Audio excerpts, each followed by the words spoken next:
AI is moving from simple chatbots to agents with sub-agents. Agentception. What does that even mean?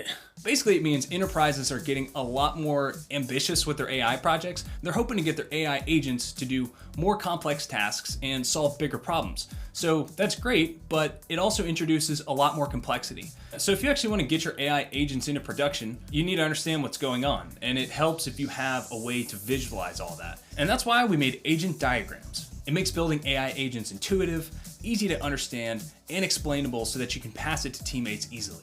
And that's good because that way we're not stuck with one lone engineer holding everything together with duct tape and sheer force of will. Looking at you, Fred. Fred puts team on his back, but not today, Fred.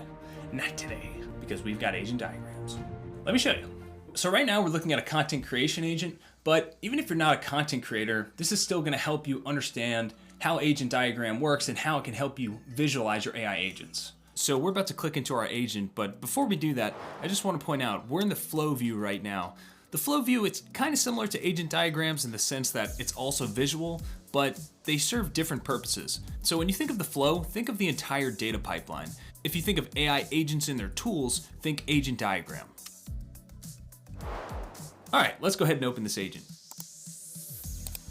This agent needs some structure. The first thing I did was connect an LLM. I'm using GPT-4, but really you can use anything you want. We have a lot of connections that make that super easy and simple to swap. So the next thing I did was give my agents an instruction with a prompt, and I also connected it to a bunch of agent tools. And these tools, what they do is keep our content team efficient and on brand. Let's go to the View tab real quick, and this is gonna give us a great view of how our AI agents are configured.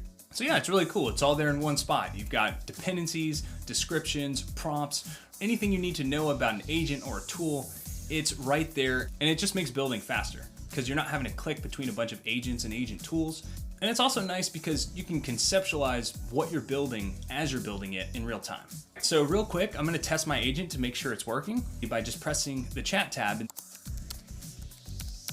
It is working great, and it's gonna be using a knowledge bank, an MCP server, and brand guidelines. It's super useful, especially if you have a big team who's making a lot of content. So that was agent diagrams. This was actually a pretty simple example. I think where it really starts to shine is if you have a more complex project. You know, some systems might be using traditional rules-based systems, ML systems, Gen AI, and then you're putting all those together, trying to figure out how can you get the most out of your agents in that environment. I think it's gonna be really helpful to have a quick blueprint that can just show you at a high level, hey, this is the architecture of our agents and this is what we're working with. Thank you for watching, and until next time, happy building.